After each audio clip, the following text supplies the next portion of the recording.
banyak hal yang dilakukan dan sebetulnya mengganggu akal sehat. Contohnya, saya katakan ya, dinasti itu nggak baik. Yang sekarang cukup dengan satu orang kaya, dia bisa beternak 20 politisi itu.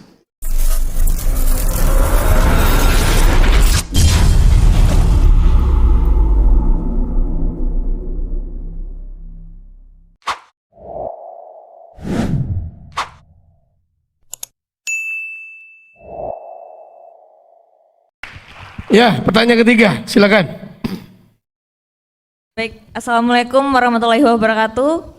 Perkenalkan, nama saya Ananda Zakia Salsabila dari Fakultas Hukum Universitas Mula Warman. Siapa Salsabila? Iya. Oh ya. Salam sejahtera dari saya untuk bapak-bapak semua. Jadi di sini saya akan bertanya langsung saja tentang generasi emas 2024. Pemerintah ini sudah memberikan banyak sekali fasilitas untuk teman-teman saya yang ada di sini, dan juga saya sudah pastinya juga bermutu sekali untuk saya. Namun sudahkah pemerintah memberikan ruang bagi kami tentang tadi apa yang Bapak singgung tentang oligarki tadi? Apakah generasi 24 hanya untuk orang-orang yang memiliki privilege untuk bisa duduk di kekuasaan pemerintah? Lantas bagaimana dengan kita yang memang telah berjuang mati-matian di universitas ini dan sudah melakukan terbaik, tapi malah diberikan harapan yang palsu, begitu Pak? Jadi saya ingin bertanya, bagaimana kita bisa mencapai hal tersebut? Saya kemarin tuh menonton ada penyampaian visi misi, dan ada salah satu paslon yang mengatakan bahwa meragukan sumber daya manusia yang ada di Indonesia dan memberikan sekitar SDA itu dikelola oleh orang yang ada di luar. Bagaimana kita bisa mempercaya diri kita sendiri kalau calon pemimpin kita pun meragukan SDM yang ada di Indonesia, gitu Pak. Sekian dari saya, terima kasih. Wassalamualaikum warahmatullahi wabarakatuh. Oke. Mas Dimas dulu jawab, Mas. Mas Dimas dulu yang jawab.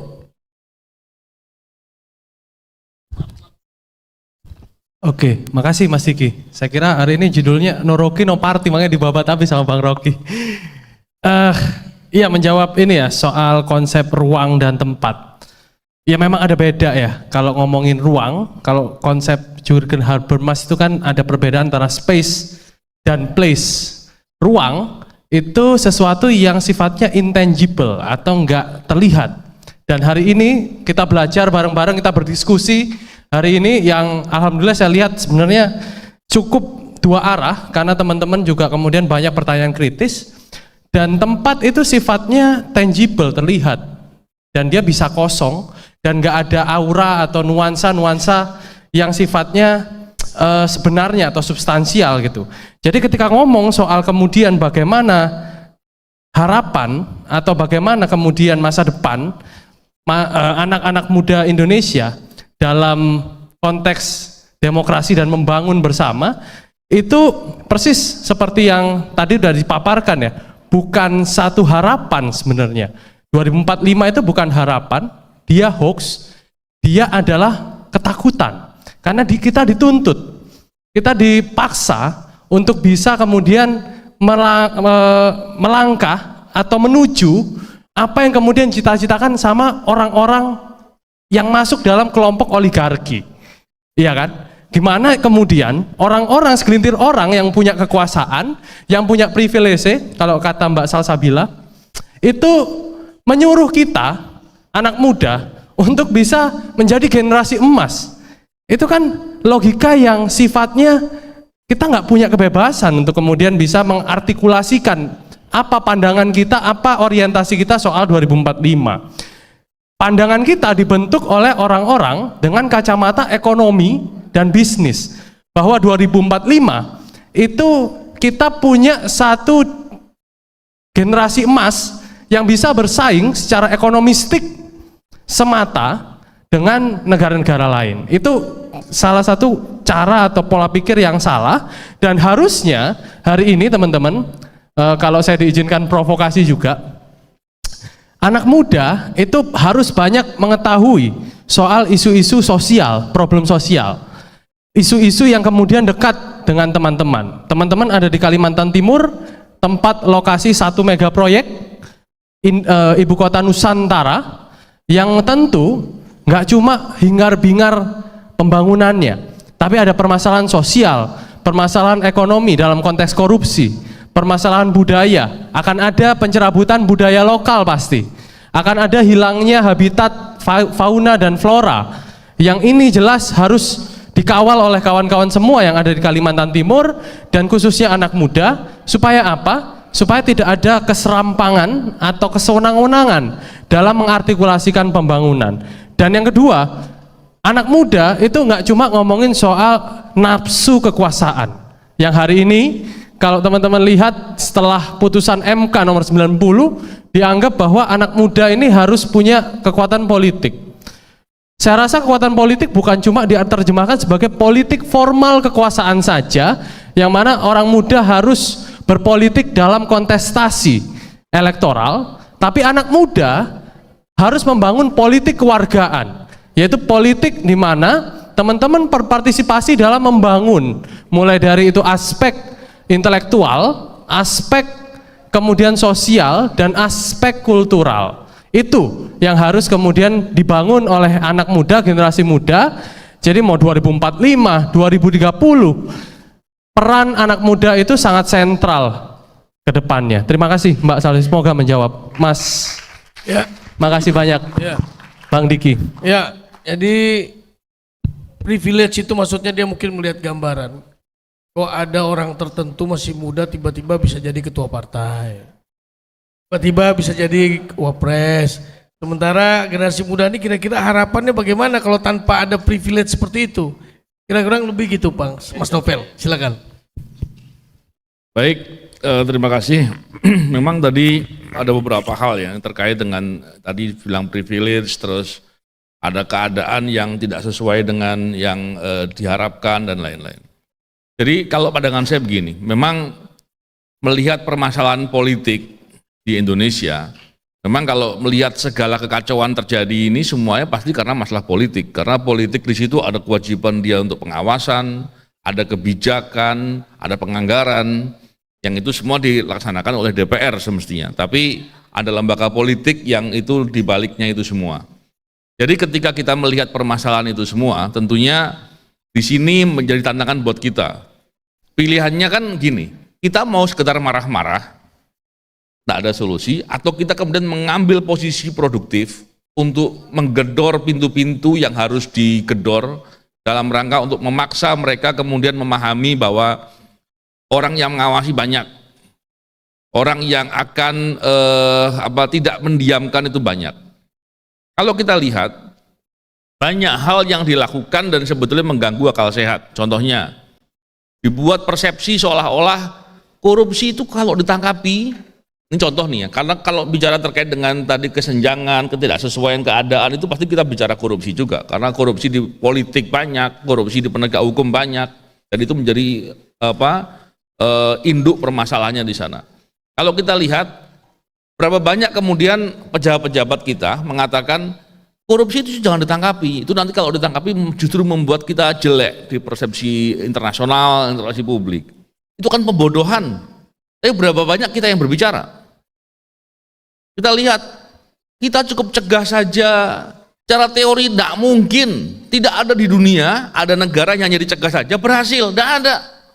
Terus dia menggunakan indikator-indikator. Contohnya negara ini, Finlandia gitu, atau Kanada, mereka pencegahan. Iya, itu beda. Untuk indeks persepsi korupsi di atas 5, pencegahan dikedepankan. Tapi di bawah 5, penindakan dikedepankan. Ini kan pembodohan publik yang dilakukan. Ini contoh. Dan berapa banyak lagi kemudian dengan terang-terangan, saya kasih contoh terkait dengan sumber daya alam. Ada permasalahan 3,3 juta hektar sawit di kawasan hutan. Terus dijawab, kan nggak mungkin dicabuti. Ya sudah kalau begitu diputihkan saja. Ini kan logika-logika yang mengganggu akal sehat. Dan masih banyak lagi yang lain-lain. Kalau kita lihat dari segala permasalahan itu, dan ujung-ujungnya kalau kita lihat, semua manipulasi, semua akal-akalan itu tujuannya kan untuk menguntungkan pihak-pihak tertentu yang pada dasarnya akan merugikan kita semua. Oleh karena itu, kita perlu untuk terus berbincang, mendiskusikan itu, mengasah jiwa-jiwa kritis dan betul-betul mau untuk berpikir, untuk kita tidak membiarkan itu. Bagaimana kita bisa mengupayakan agar semakin banyak orang peduli, semakin orang kemudian mau mengambil peran untuk kritis, untuk mengawasi, untuk tidak membiarkan dan tidak kemudian diam ketika ada kebohongan terang-terangan disampaikan di forum-forum publik. Yang kalau itu dilakukan, tentu masalahnya seperti tadi yang ditanyakan. Maka nanti ada aja akal-akalan, kemudian ada privilege, ada akal-akalan untuk membuat nanti ya banyak lagi yang lain. Karena kalau kita hanya bicara kasuistis, kita akan capek karena satu hari itu bisa jadi dia produksi 10 permasalahan. Terus kita akan bicara satu permasalahan ini untuk 2 bulan seumpama. Dia sudah produksi 100 permasalahan. Tapi kalau kita terus membawa itu dengan pemahaman yang lebih luas, kita menunjukkan bahwa kita akan kritis atas segala permasalahan, semakin banyak orang kemudian akan mengkritisi setiap pembohongan-pembohongan yang disampaikan dengan mengganggu akal sehat, maka kita sedang menunjukkan bahwa kita orang-orang yang betul-betul peduli ke kepentingan negara, kepentingan masyarakat, dan kita tidak akan membiarkan setiap cara-cara yang dilakukan dengan manipulatif, dengan korupsi ataupun koruptif yang kemudian hanya mengakali kepentingan masyarakat dan kemudian menguntungkan pihak-pihak tertentu. Jadi dengan pembahasan ini harapannya adalah kita semua memilih untuk mengambil peran, untuk berkontribusi dalam mengisi ruang-ruang yang harus dilakukan dalam pengawasan dan nilai-nilai kritis lainnya. Itu, terima kasih. Mas Yudi, poinnya adalah soal privilege, bahwa sepertinya masa depan tuh hanya untuk anak muda yang punya privilege. Yang seperti tadi Mas Yudi kebetulan keluar, seperti contohnya begitu gampangnya orang bisa menjadi ketua partai karena punya privilege. Di Wapres karena privilege. Nah mereka nih jadi pesimis, apakah generasi muda sekarang ini masih punya masa depan nggak kalau tidak punya privilege? Ya, pengalaman saya ya waktu ketika jadi penyidik ya, kita berhasil membongkar banyak dinasti-dinasti. Ya, dinasti Banten, kan, dinasti di beberapa daerah. Yang menarik adalah ketika wali kotanya 2 periode 10 tahun, istrinya menggantikan, anaknya ketua DPRD, pamannya pejabat juga di situ, dan sebagainya gitu. Saya katakan ya, dinasti itu nggak baik. Ya walaupun dikatakan bahwa wah, kami kan maju karena kompetensi, kami maju karena kualifikasi, kami maju memang karena kami pintar, kami disekolahkan di luar negeri, gitu kan, lulusan luar negeri. Emang seperti itu. Ingat loh, bangsa kita masih ada namanya korupsi, kolusi, nepotisme di Undang 28 tahun 99 gitu kan. Itu yang pertama, ada sisi aturan. Kemudian yang kedua, coba jangan nggak usah jauh-jauh lah mereka yang korup, yang sekarang jadi caleg, teman-teman bisa bikin tuh pohon keluarga. Ketua partainya siapa, anaknya berapa, 2 di mana dapilnya, ada nggak yang nomor 2, nomor 3, Pak Rocky? Anaknya ada nggak? Wah, saya anak ketua partai, saya ditaruh di nomor urut 8. Salut saya kalau ada kayak gitu. Saya istrinya petinggi partai, saya di nomor urut 7. Oke, bertarung gitu kan. Satu semua. Ini terjadi ya tadi. Kenapa ini terjadi? Karena mereka merasa sudah kuat. Enggak, yang mengkritisi ya udah kelihatan, pasti Rocky Gerung lagi gitu kan. Enggak banyak orang lagi sekarang. Saya aja di samping beliau udah berdoa nih, wah minimal saya jadi saksi nih habis dari sini. Artinya apa? Artinya bahwa butuh banyak orang-orang bersuara. Masa depan suram enggak juga gitu kan. Pasti harus semangat. Cuman ya seperti ini harus kita sikat gitu kan. Contoh ya, dinasti korup. Ketika istrinya yang menjabat, dia tidak menjabat, tetapi secara de facto yang menguasai pemerintahan di tempat itu adalah dia. Istrinya hanya boneka. Setiap vendor ngasih duitnya ke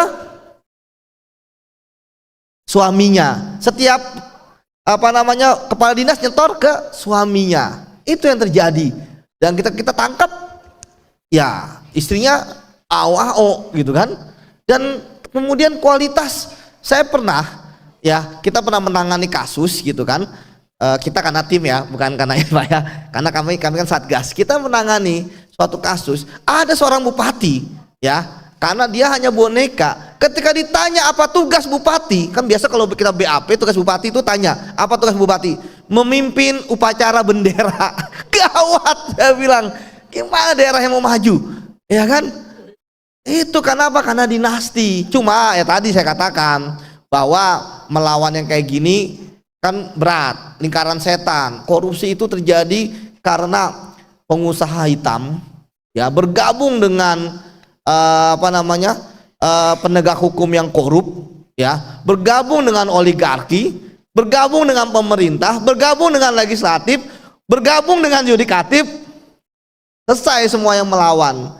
Tapi ya pasti semua itu ada batasnya. Nah, ya apa yang bisa teman-teman lakukan? Ya pertama, ya kompetensi teman-teman ya.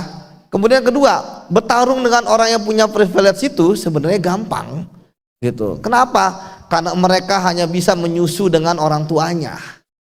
Ketika mereka sendirian, nah mereka nggak bisa berbuat apa-apa. Dan ketika mereka sendirian, itulah maka kita bisa untuk mengalahkan mereka. Jadi kita harus mencerai-beraikan musuh. Karena kalau musuh bersatu, kita pasti kalah. Dan saya sudah pernah merasakan disingkirkan. Bayangkan yang menyingkirkan kita di TWK ya, itu mulai dari kepala LAN, Menkumham, apalagi 5 pimpinan KPK, kemudian Mempan RB, bayangin, ketua komisi ASN tanda tangan di sana pemberhentian kita ya kan, belum legislatif yang bersorak-sorak gitu kan ya. Kenapa? Merasa aman gitu. Tapi kan sekarang saya melihat 2 tahun ini kita fight back. Orang-orang yang istilahnya dulu menghajar kita sebagainya, sekarang sudah terhajar dengan sendirinya. Kenapa? Karena tadi dunia ini berputar. Seperti itu teman-teman, bahwa mungkin mereka merasa saat ini berkuasa, tapi yakinlah bahwa kekuasaan itu, apalagi orang-orang korup itu pasti akan jatuh. Demikian teman-teman. Oke, Misi, Pak, mau. Jopin, gimana Ya. kamu? Kalau dari saya mungkin ingin menambahkan apa yang disampaikan oleh Bang Yudi dan Bang Novel dan Mas Dimas. Jangankan misalnya bicara 2045 misalnya, hari ini pun di 2023 bagaimana banyak kawan-kawan yang kemudian akan mengambil peran dalam bangsa ini yang juga terseok-seok gitu, harus merangkak gitu. Karena kalau misalnya kita bicara dalam konteks mengambil peran mengurus bangsa ini misalnya, atau mengambil peran, kita lihat banyak yang kemudian lahir dari klan politik gitu. Ada yang kemudian misalnya mencalonkan diri sebagai caleg DPRD Kota Samarinda misalnya. Dia tidak jauh-jauh lahir dari anak wali kota misalnya, lahir dari anak wakil ketua DPRD misalnya. Akhirnya ketika misalnya dia dapat posisi di DPRD misalnya, dia tidak punya gagasan karena dia lahir daripada klan politik itu tadi, dari keluarganya, bukan lahir daripada gagasan yang kemudian dia ingin ambil peran dalam masyarakat gitu. Kalau kata orang Bugis sering bilang bahwa 3 hal yang kemudian bisa meloloskan orang hari ini misalnya. Pertama, daleh itu artinya rezeki, doi itu artinya uang, dan dekeng itu adalah orang dalam. Nah, dan itu yang kemudian hari ini kita lihat bagaimana terus dipertontonkan gitu. Yang mengambil peran ya mereka yang kemudian juga lahir daripada klan-klan politik, dari keluarga yang juga sudah membangun dinasti politik gitu. Mungkin itu saya, terima kasih. Oke, terus kamu sebagai generasi muda melihat situasi sekarang ini lebih banyak kesempatan pada orang-orang yang punya privilege tadi. Kamu sendiri bagaimana untuk menjalankan masa depan kamu itu, kira-kira apa yang ingin kamu lakukan? Oke. Ya, kalau dalam konteks gerakan mahasiswa misalnya, kita hari ini diperhadapkan dengan musuh kita yang sangat nyata misalnya dalam hal mengambil peran dalam bangsa ini. Tentunya kita ada namanya gerakan alternatif misalnya. Di dalam gerakan nasional kita melihat bagaimana hari ini di tataran gerakan mahasiswa misalnya, atau gerakan gerakan alternatif menjadi kebingungan harus mau ngapain. Tentunya pertama kita harus meningkatkan kualitas diri, itu tidak jauh-jauh kita meningkatkan kualitas diri, kemudian juga menjaga moralitas kita untuk kemudian tidak ikut mengikut jalan dan jejak-jejak mereka tentunya gitu.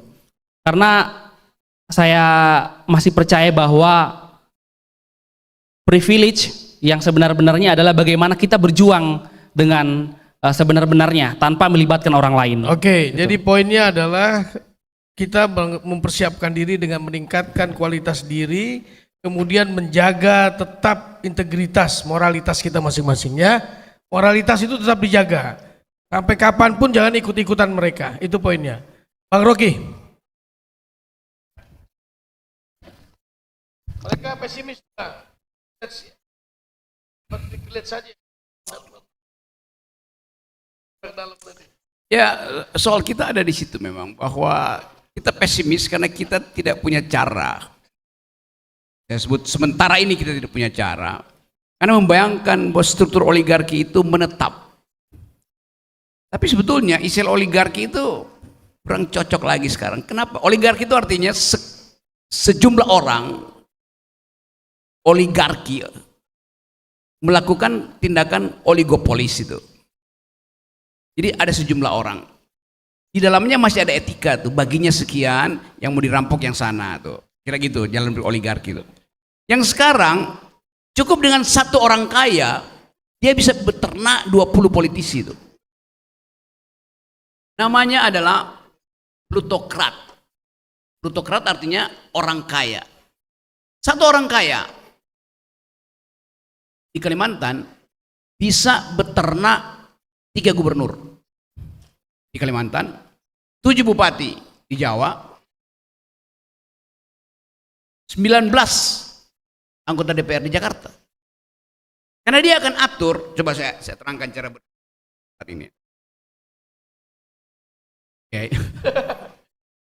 Dia ingin supaya seluruh konsesi dia, perpanjangan izin segala macam, bisa bertahan 20 tahun ke depan. Kan dia mulai tahu, mulai cari partai mana yang bisa dia sogok supaya caleg-calegnya itu dari awal mengetahui misi dari si oligarki ini. Oke, sebut partai A. Dia kasih uang aja partai A itu. Caleg mau berapa? 20, separuh saya biaya ya. Gimana DPR? Buat apa? Buat mengatur regulasi. Regulasi di mana? Regulasi di Kalimantan. Jadi diatur dari Senayan, regulasi di Kalimantan tuh, macam-macam cara. Terus dia berpikir, bagaimana kalau misalnya anggota DPR itu yang berasal dari Kalimantan ditangkap KPK tuh? Oke, dia berpikir sebelum ditangkap maka polisi di Kalimantan harus dia urus dulu. Jadi dia cari mana polisi yang mampu untuk dia sogok, dia pindahin misalnya dari Brebes ke sini. Oke. Aman. Ternyata enggak. Polisinya berubah ketika bicara dengan BEM Unmul, polisinya jadi akal sehat. Dia tangkap juga tuh anggota DPR-nya. Oke, akhirnya masuk penjara. Si oligarki, si plutokrat, bayangin kalau dia masuk penjara, mesti dipastikan bahwa di penjara itu dia bisa setiap Jumat malam keluar, pulangnya Senin pagi tuh.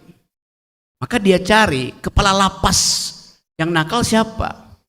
Kodenya di Medan dia pindahin ke sini nih. Dia udah bayangkan itu. Kalau akhirnya bayangan-bayangan ini dia praktekkan, maka dia yakin bahwa tahun politik itu adalah tahun peternakan aparat, tahun peternakan politisi itu. Jadi pekerjaan oligarki adalah beternak politisi, itu intinya. Hanya itu pekerjaan oligarki. Simpel sekali itu. Kenapa itu terjadi? Karena paradigma ekonomi menguasai seluruh lapisan masyarakat. Konstitusi kita bilang bahwa pelaku ekonomi ada 3. Satu adalah korporasi. Boleh dia lakukan akumulasi, memang tugas korporasi adalah lakukan akumulasi. Mesti untung korporasi itu. Bagus. Tapi ada pelaku kedua, BUMN. BUMN tidak boleh cari untung. BUMN merawat hak rakyat. Badan usaha milik negara itu tidak boleh cari untung dengan berbisnis dengan rakyat. Justru dia mesti sejahterakan rakyat, itu perintah konstitusi. Yang ketiga, koperasi. Sebagai wujud dari solidaritas manusia tuh di Indonesia. Tapi apa yang terjadi? Koperasi ini nunggu proyek dari BUMN. Koperasi ini nunggu CSR dari si korporasi. Kacau. Jadi market ekonomi boleh tadi untuk mengefisienkan supply demand, market ekonomi. Yang terjadi sekarang bukan sekedar market ekonomi tapi market society. Di Rempang itu yang diperhatikan market society. Anda penduduk Rempang, perlu apa? Kami mau pakai lahan Anda tuh. Ditanya perlu apa? Rumah, kita bikinin apartemen. Rumah itu bukan house bagi masyarakat adat. Tapi bukan home, tapi sekedar house, bangunan. Bukan home. Jadi negara tidak mengerti bahwa kebutuhan rakyat itu adalah kegembiraan, keindahan, kebahagiaan. Bukan tinggal di apartemen. Coba Anda lihat di Rempang situ. Yang dibutuhkan adalah 1.700 hektar untuk bikin pabrik itu. Yang mau digusur 17.000 hektar. Bagaimana akalnya coba? Dan tidak minta izin. Jadi hak warga negara diabaikan oleh negara. Bulan lalu saya ada di Sydney.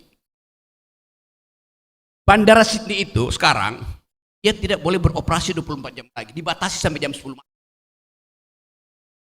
Karena permintaan rakyat Sydney bahwa mereka mau hidup bahagia di malam hari, jangan ada lalu lintas udara di situ yang bikin bising, yang merusak ozon di atas kota Sydney. Karena aftur itu diproduksi dari pesawat-pesawat itu. Jadi Anda bayangkan berapa banyak kerugian pemerintah kota Sydney dengan menutup bandaranya cuma sampai jam 10 malam. Kerugian ekonominya tinggi sekali. Tetapi pemerintah mengatakan, kami setuju dengan pendapat rakyat. Karena kebahagiaan rakyat di malam hari lebih penting daripada menunggu pemain-pemain judi masuk di kasino di Sydney itu. Jadi ada penghormatan pada hak rakyat. Ada penggalian, mau cari batu bara, mau cari mineral di Australia Barat. Prinsipnya Anda boleh cari mineral, tapi begitu Anda bertemu dengan situs masyarakat aborigin, Anda mesti pindah dari situ. Berapa banyak perusahaan Cina yang udah mengeksplorasi ratusan hektar di situ. Dia eksplorasi, tiba-tiba titik eksplorasinya.